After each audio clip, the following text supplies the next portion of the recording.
Utulivu wa asubuhi hujengwa kwa mipango, hisia na utulivu wa hali ya juu. Kikombe cha chai huanza kuzungumza na hisia za binadamu ili kufungua kinywa na kunena mema. Huu ni mwanzo wa siku mpya. Katika mashamba ya kijani yanayofunikwa na ukungu, hupandwa majani yanayomea katika hali ya baridi na mvua za kutosha. Majani haya hujenga matumaini ya maisha ya kesho. Kutoka mashambani hadi viwandani, mmea huu husafiri kuzunguka dunia, ikiwa ni alama ya mafanikio, ajira, uchumi wa taifa, uchumi wa mtu mmoja mmoja na chanzo cha amani. Kuanzia nchini China zaidi ya miaka 1400 iliyopita, ni mmea ambao kinywaji chake kilitumika awali kama dawa na tiba kwa jamii ya watu wa China, na baadaye kuzoeleka kutumika kama kinywaji pendwa na maarufu cha kila siku. Mmea huu kisayansi unajulikana kama Camellia sinensis. Ni mmea wa kijani wenye majani madogo ambao hulimwa zaidi katika maeneo yenye hali ya hewa ya baridi na mvua za kutosha. Unapozungumzia uzalishaji wa chai barani Afrika, hutuacha kuzungumzia nchi ya Tanzania, ambapo mmea huu hulimwa katika mikoa ya Njombe, Mbeya, Iringa, Rungwe, Tanga, Kagera na maeneo mengine. Kilimo cha chai kimekuwa chanzo cha ajira katika mnyororo wa uzalishaji wa chai, tangu uandaaji wa chai, uvunaji na hata katika bidhaa ya mwisho. Efra ni mjasiriamali mdogo anayejihusisha na biashara ya viungo mbalimbali vya mashambani. Anabainisha namna chai ilivyokuwa na tija kwake. Kwa sababu tumeona hata kwenye dawa ambazo tunakunywa unakuta zimechanganywa labda na mchaichai au imechanganywa na karafuu au imechanganywa na star anise. Hivyo tumerudi kwa upande wa mabibi zetu zamani, babu zetu zamani walikuwa wanatumia chai hizo, hasa watu wa Tanga walikuwa wanatumia viungo kama tiba, wakati mwingine kwenye kunywa, kwenye kufanya masaji na kadha wa kadha. Kwa hiyo sasa hivi tumejikuta tumepata elimu kulingana na utandawazi jinsi ulivyo, watu wanaelewa, wanaanza kufahamu kwamba chai ukiachana na kwamba tu tunachukulia ni chai ya kunywa, lakini ni tiba pia, inaweza ikampa mtu fursa kufanya biashara. Napenda kuambia, yani nyumbani kwako hakikisha haukosi viungo. Na viungo sio kwamba ni gharama kubwa, hapana. Unaweza ukaotesha hata mchaichai nyumbani kwako, ni moja ya kiungo kizuri sana. Sio lazima uende ukanunua ukasema labda gharama ni kubwa, hapana, lakini ni vizuri sana kutumia chai za masala. Ni chai ambazo ni tiba sana, zinaweza kuzuia au kuponya baadhi ya maradhi.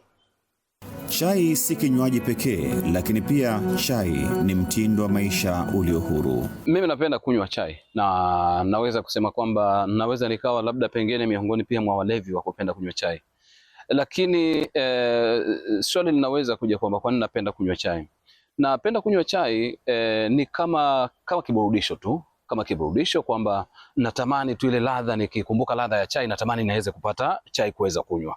Kwa hiyo unaweza kukuta kwamba kwa siku mimi kunywa chai mchana, kunywa chai asubuhi, kunywa chai jioni, kwangu mimi sio tatizo kabisa. Kwa hiyo mimi chai ninapenda kunywa, na zaidi kinachonivutia katika unywaji wa chai ninapenda chai ambayo ni ya moto. Na mimi haijalishi kama ni chai ya maziwa, kama ni chai ya rangi, lakini zaidi napenda sana chai yenye viungo. Napenda chai yenye viungo, chai ya mdalasini, chai ya tangawizi, chai pia mchaichai.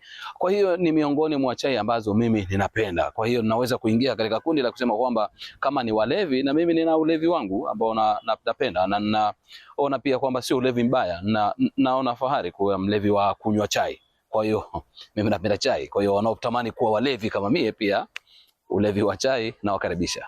Katika kuongeza thamani na kuendelea kujipatia kipato, kwa sasa kuna aina mbalimbali za chai, kwa maana ya viungo vinavyochanganywa kwenye chai. Kuna aina za chai nyingi sana na ni tofauti.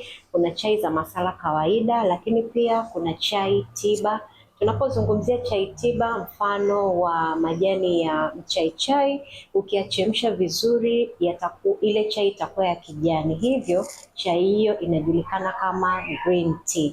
Lakini pia kuna chai kama ya mdalasini, hiyo pia ni chai nzuri sana kwa mwanamke ambaye anasumbuliwa na tumbo la hedhi. Akitumia chai hiyo mfululizo kwa uaminifu kabisa, hivyo inamsaidia yale maumivu yanakata kabisa, atakuwa anapata period yake, siku zake za hedhi bila kupata maumivu yoyote. Lakini pia kuna chai ya alkasusu, hii wababa wengi wanaifahamu sana, wanakunywa sana mtaani. Ni moja ya chai ambazo zina matokeo ya kikubwa na sio chai ambayo utakunywa na mkate au mandazi, hapana.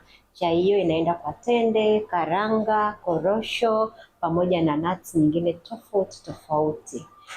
Uandaaji wake unakuwa tofauti, mfano chai masala ni tofauti kabisa na uandaaji wa alkasusu. Yaani vitu ambavyo vinawekwa kwenye alkasusu na vitu ambavyo vinawekwa kwenye chai masala ni vitu tofauti. Hata kama vingine vitakuwa vinashabihiana, lakini havifanani kabisa. Lakini pia kuna chai ambayo ukichanganya viungo, mfano manjano, mdalasini, pilipili manga, karafuu, unapata detox nzuri sana. Chai hiyo ni nzuri sana kunywa asubuhi, tumbo likiwa empty, kabla haujala kitu chochote. Ni chai yenye matokeo, inasaidia sana wanawake kwenye mambo ya hormone imbalance, lakini pia inasaidia kutoa sumu mwilini, hii kwa watu wote, wakubwa hata watoto, kwa sababu vitu vingi tunavyotumia vina sumu. Kwa hiyo ukinywa chai hiyo inakusaidia kupunguza baadhi ya sumu mwilini. Licha ya viungo hivyo vinavyoifanya chai kuwa na thamani miongoni mwa watumiaji, baadhi ya viungo vimekuwa vikipendwa zaidi, na wenyewe wanasema si kila chai utakunywa na andazi. Kifupi, katika chai muktadha unazingatiwa. Ninapokuwa nyumbani huwa jioni na hususan wakati wa weekend, mimi nina chai ambayo nakunywa. Kwa mfano, nyumbani sisi tunakuwa na mchaichai. Nyumbani nalima mchaichai. Na licha kulima mchaichai, lakini pia tuna majani ya mstaferi. Sasa majani ya mstaferi ukichanganya na mchaichai, alafu pia ninachanganya na minti.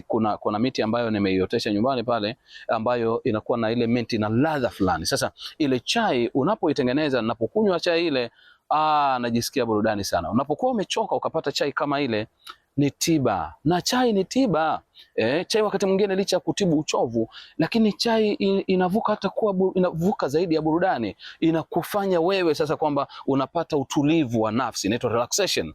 Kwa hiyo hata wakati mwingine chai ni tiba. Kuna watu ambao hawalali vizuri. Kuna watu ambao wanakosa usingizi usiku. Sasa ziko chai ambazo ni tiba, kwamba anapokunywa chai ile anapata utulivu wa nafsi, na hata usingizi akienda kulala analala usingizi ulio tulivu sana. Zipo chai pia hizo zipo chai nyingine ambazo zinasaidia hata katika upande wa kina baba, zinasaidia wanaume pia katika kumudu nyumba vizuri. Inasaidia sana kwa pande zote pia, lakini upande wa wanawake, lakini pia upande wa wanaume. Sasa mimi niongelee katika upande wa wanaume, kwa mfano chai ambayo umechanganya chai ya tangawizi, umetia tangawizi, lakini pia na ukaweka black pepper na ikawa ile kali zaidi. Sheikh, ile ni tiba kwetu sisi wanaume. Ile ni tiba nzuri sana. Kwa hiyo viungo ni tiba. Kwa hiyo chai kama ile, mimi ninapokuwa wakati wa weekend nilikuwa nimepumzika, anapokuwa nimetoka kufanya mazoezi nikapata chai kama ile, mambo yanakuwa ni alhamdulillah. Mambo yanakuwa murwa kabisa, yanakuwa burudani. Mnyororo wa thamani wa chai umeenda mbali zaidi. Achilia mbali wanaojipatia kipato kupitia chai, lakini wapo wanaopata kipato kupitia huduma wanazozitoa, huku msingi wake ukibaki kuwa chai. Mimi nazungumzia chai kama ni fursa. Mfano mimi binafsi, kupitia tu viungo vya chai naweza kusomesha watoto, ninaweza kulipa kodi ya dukani, kodi ya makazi, na kufanya mahitaji yangu mengine, kuendesha maisha yangu kiujumla. Kwa hiyo pamoja na kwamba mtu anakunywa chai, lakini asinywe chai kama chai, anaweza akaichukulia chai kama ni fursa. Kwa hiyo pamoja na kwamba mtu unaweza ukaamua kuuza chai peke yake alafu mtu akaichukulia kawaida, lakini ukiifanya vizuri kwa uaminifu na kwa juhudi, inaweza ikaja kukupa matokeo makubwa na ukatoa ajira kwa watu wengine. Unywaji wa chai kupitiliza husababisha utegemezi. Wapo baadhi ya watu wamezoea chai kiasi ambacho ndani ya dakika 10 anakunywa chai zaidi ya kikombe kimoja. Katika hali ya kawaida unapotamani kitu na furaha yake ni pale unapoipata hicho kitu ulichokitamani. Na pale ninapokuwa natamani kwamba muda huu saa 4 au saa 3 nahitaji kupata chai, nakuta kwamba hapa chai imeniishia. Na huwa mimi natembea pia na chupa ya chai. Natembea na chupa ya chai ambapo ninapokuja nyumbani, licha kwamba ninakuwa nimekunywa nyumbani chai, lakini na chai na chupa ambayo huwa haipoozi, nakuwa nimeibeba ile chupa ya chai. Kwa hiyo ninapokuwa nimefika ofisini, baada ya muda naona sasa ninalazimishwa kwamba sasa nichukue chai ya kunywa. Kwa hiyo ninakwenda kwenye gari, nachukua chupa yangu ya chai, basi angalau naendelea kuweza kujipa burudani ya chai. Na hata wakati mwingine ninapotokea kwamba nimemaliza chai yangu ile nilikuwa nimeibeba, huwa naenda pia kudoea. Naenda kudoea pia katika baadhi ya wenzangu ambao nao ni walevi kama mimi ambao wanapenda kunywa chai. Kwa hiyo naenda kugonga baadhi ya ofisi kugongea, angalau niweze kupata tu kile ili nafsi yangu iweze kujisikia vizuri kwamba nimepata chai. Kwangu mimi ninaona kwamba ni kiburudisho. Chai bado ni kiburudisho, lakini sasa kama ulivyosema kwamba imevuka ile tu kuwa burudani, lakini sasa inaelekea kwamba kuwa addicted, kuwa kama kaulevi fulani. Mimi naona ni ulevi ambao ni mzuri na ni ulevi ambao hauna madhara yote kwangu. Na nimesema kwamba chai, kwa nini napenda kunywa chai? Ninapenda kunywa chai kwa sababu chai ni kiburudisho mwilini moja, lakini pia chai kwa sababu ya ile kuwa na viungo.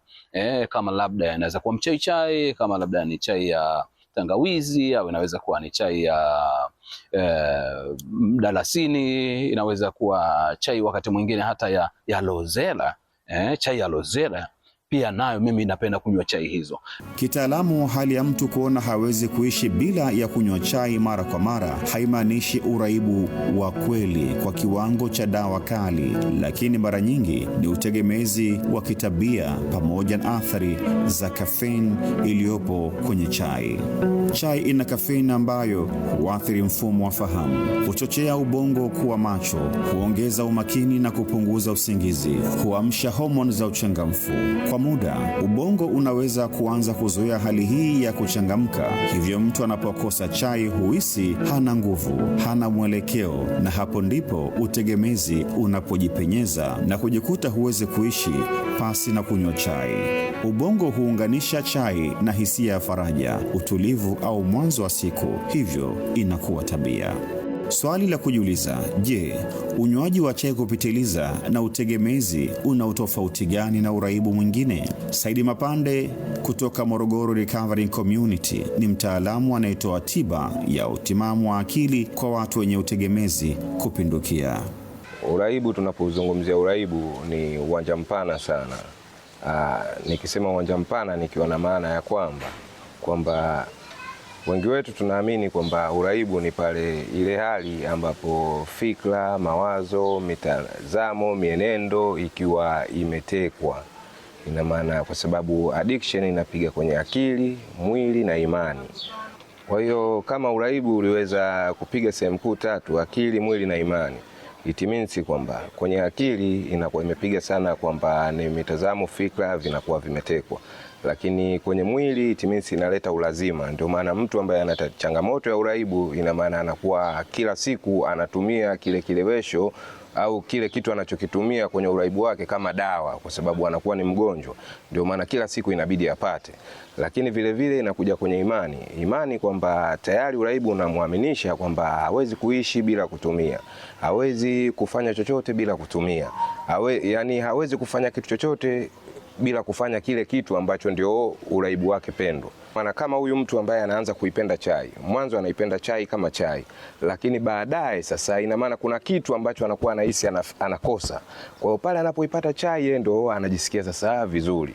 Uraibu kwa aina nyingi sana. Ni uwanja mpana napozungumza hivyo. Ina maana kuna mwingine ana uraibu wa kazi, anafanya kazi kwa kupitiliza, lakini mwisho wa siku kitu chochote ambacho utakipenda kwa kupitiliza, itimesi kama mraibu, lazima kiaingie kwenye nyanja za maisha yako, kiende kikaribu.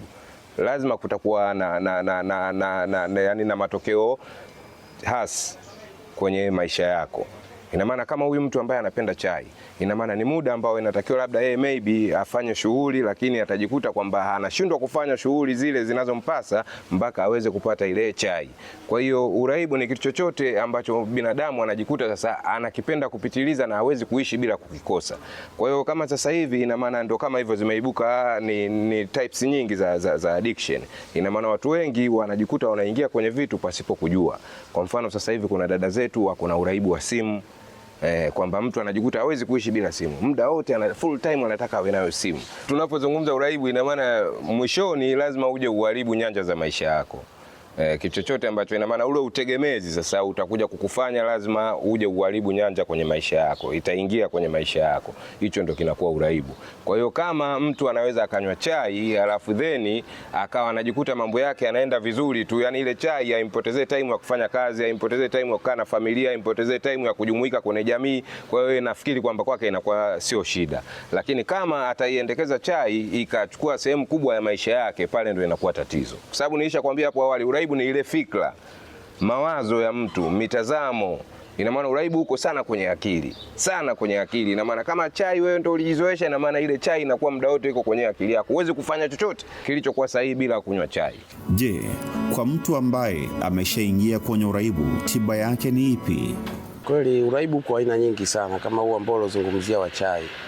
Chai pia ni changamoto kwa baadhi ya maeneo na watu, lakini wako baadhi ya watu, mimi pia binafsi nimewashuhudia, kila anapokaa lazima awe na chupa ya chai pembeni. Hawezi kufanya chochote bila kupata kikombe cha chai. Kila baada ya 10-15 anakunywa chai. Wengine inategemea na mazingira yaliokuwepo, labda ya baridi, anakunywa chai kuweza kupata joto na vitu vingine. Lakini wengine Dar es Salaam hapa kwenye joto kali, unakuta mtu bado ana chupa ya chai. Kila baada ya dakika anakunywa chai. Na uraibu ule wa chai unaletwa kutokana na vitu viwili, majani ya chai na ile sukari ambayo ilikuwepo mle ndani. Kwa sababu ndani kuna kemikali inaitwa kafeni. Kafeini inapoingia kwenye mwili, kwa sababu kutokana na matumizi yako unavotumia mara kwa mara, unapokunywa kiwango kikubwa cha vikombe vya chai kwa siku, labda wastani kwa sisi hapo unaweza kunywa vikombe 2 kwa Dar es Salaam kwa hali ya joto. Wengine wanakunywa asubuhi tu chai, mwingine akinywa zaidi labda kanywa jioni, lakini utakuta mtu atakunywa asubuhi vikombe 3, mchana atakunywa 3, jioni 3.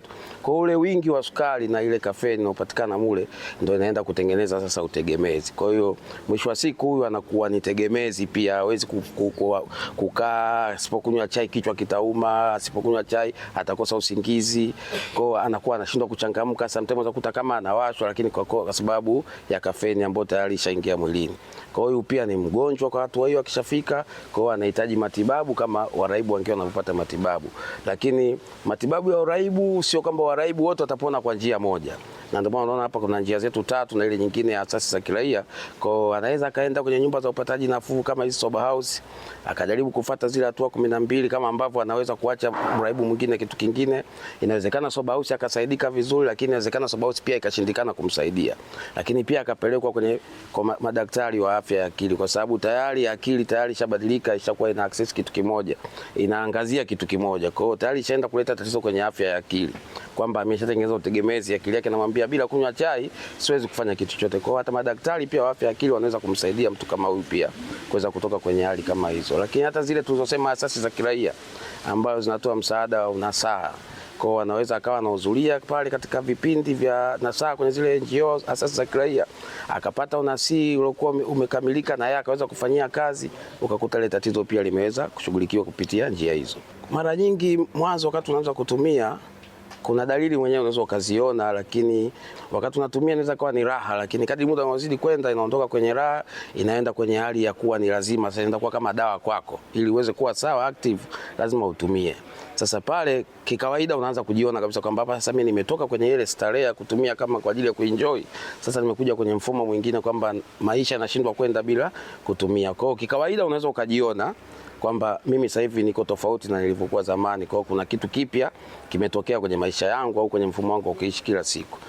Ukizungumza chai na vitu vingine vinavyoendana na hivyo, nilipo kwenye kundi la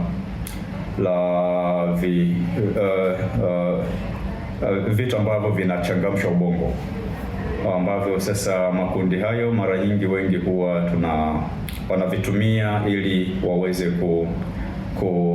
kuongeza pengine umakini, lakini mwili ubongo uchangamke, ambapo ubongo ukichangamka, mara nyingi mtu anaweza akawa anajisikia vizuri, uwezo wake wa kufanya kazi, nguvu za mwilini, anakuwa anajisikia vizuri kwa ujumla. Na lakini pia kwa wale ambao wanahitaji uwezo mkubwa wa umakini, vingi vyake huwa vinaongeza umakini. Kwa wengi wanatumia hasa kwa sababu hizo. Kwa utegemezi sasa, hapo inategemea, lakini mara nyingi ni kwa sababu ubongo unakuwa umeshazoea kupata kitu cha nje ambacho kinaushtua, kinaongezea pengine umakini, tukizungumzia hilo kwa wepesi. Lakini unapokuwa umetumia hicho kinywaji, kwa sababu pia sehemu nyingine za mwili zinaathirika. Kwa hiyo kama usipotumia, kuna yale dalili ambazo zinaweza kuwa zinatokana na kutokuwepo kwa hicho kitu kwa wakati huu. Na maana yake kama hiyo hali ya umakini inaweza ikapotea. Wapo hali ya umakini ikipotea, kuna mida mwili unaweza ukauhisi hauna nguvu, unaweza ukawa hauna utulivu, unahisi hali kama ya wasiwasi fulani. Kwa hiyo hali ya hizo zikiwa zinatokea, mara nyingi mtu atatamani atumie tena kile ili aweze kujisikia tena vizuri. Sasa kuna mida inaweza ikaenda kwamba ikafika sasa ambapo kwamba bila kutumia hiyo kinywaji, kwa mfano chai au kahawa, mtu hafanyi kazi tena. Sasa kishafika hapo, kuna namna inaweza ikawa imefika kwenye hali ya utegemezi, na mbaya inakuja zaidi kwamba kile kiasi, mara nyingi kadri unavyokuwa siku zinavyoenda, ubongo unakuwa unakizoea kile kiasi ambacho umekuwa unatumia. Kwa hiyo inawezekana kwamba ubongo kwa unahitaji zaidi ya kile. Ulikuwa unatumia kikombe kimoja, utahitaji vikombe viwili, au ulikuwa unaweka kijiko kimoja, utahitaji kuweka vijiko viwili, vitatu, ili uhisi vile ambavyo ulihisi jana na juzi. Hiyo mara nyingi inakuwa ni utegemezi. Utegemezi ni kwamba mwili ukitumia kuna hivyo vichochezi vya kwenye ubongo, dopamine, vinaongezeka, ambapo vikiongezeka unaweza ukapata umakini mkubwa, hiyo reasoning yako inaweza ikaongezeka, unajisikia vizuri kwa ujumla kama dopamine zikiwa zimepanda. Ambapo sasa ubongo, kwa sababu kuna mida inafika kwamba leo umekunywa kiasi fulani, vile vipokezi vya kile kinywaji ulichotumia kama vilikuwa kidogo, kuna mida vinaanza kuongezeka. Kwa hiyo kesho tutahitaji kutumia zaidi. Sema kuna mida inaweza ikafika kwamba sasa tuwezi kuongezeka zaidi, vinakuwa havirespondi zaidi. Kwa hiyo utakunywa kahawa na kunywa kahawa, lakini kuna mida unaweza ukawa hakuna madhara zaidi ya yale unayosikia, kwa sababu ubongo sasa ni kama vile unakwambia tunaona unakuchezea. Kwa hiyo hautatengeneza vipokezi zaidi, kama unakwambia tumefika mwisho, hatuwezi kuendelea zaidi hapo. Kwa hata ukinywa kahawa zaidi ya ile, hakuna popote kupenda. Kwa shida kubwa ni hiyo tu kwenye utegemezi. Mara nyingi kuna hiyo kujisikia vibaya ambako unajisikia mwilini na akilini. Unasikia mwili umechoka, hauna utulivu, hauwezi kukaa sehemu katulia, akili haiwezi kawa pale ambapo unataka kuitumia. Kwa hiyo ukijisikia hivyo, na kwa sababu shughuli hazendi, unaweza kuhitaji kunywa tena. Hizo ndo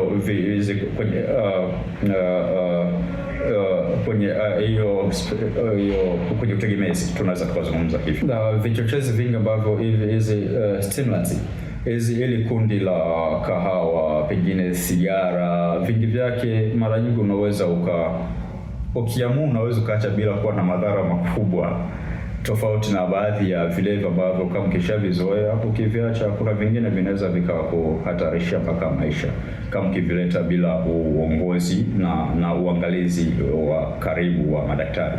Lakini vitu kama kahawa, pengine na sigara, mara nyingi unaweza ukaacha kwa usaidizi wa kawaida, ambao mara nyingi ni kwa njia ya maongezi na tabia.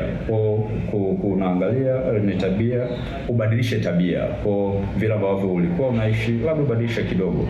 Kuna namna nyingi ambazo unaweza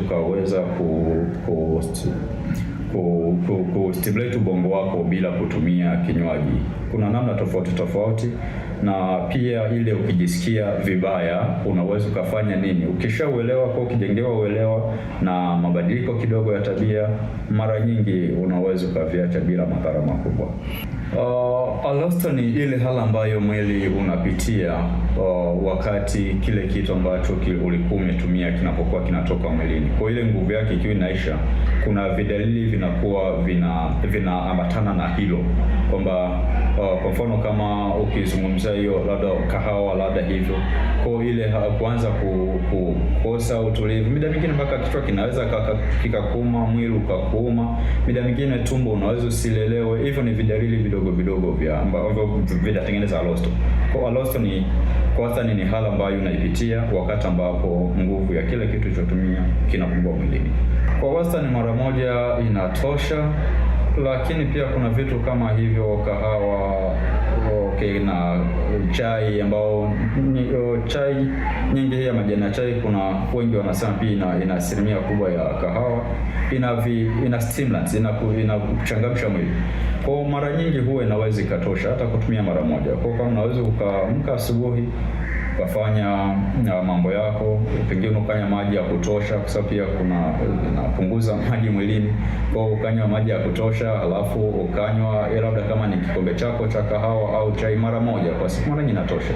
Lakini wengi nashauri, kwa sababu pia vinauchangamsha mwili, kuna mida vingine vinaweza vikawafanya wakose usingizi, na ukishaanza kuingilia usingizi, baadhi ya kesho yako mara nyingi huwa inakuwa na changamoto. Kwa hiyo ni vizuri kama unaweza kufanya mapema kwa siku, mara moja inaweza katosha.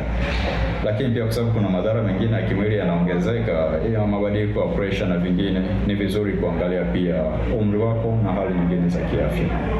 Daktari Frank Hu ni daktari bingwa na mtafiti wa lishe anayefundisha nchini Marekani. Amejikita zaidi katika tafiti za lishe, afya ya moyo, kisukari na namna mbalimbali ya vyakula pamoja na vinywaji vinavyoathiri afya ya binadamu. Anasema catechins zilizopo kwenye green tea zina uwezo wa kusaidia mwili kupambana na uharibifu wa seli. Kwa mujibu wa Daktari Howard Cecil wa Marekani, anasema kwamba chai ni chanzo kizuri cha antioxidants zinazosaidia afya ya moyo.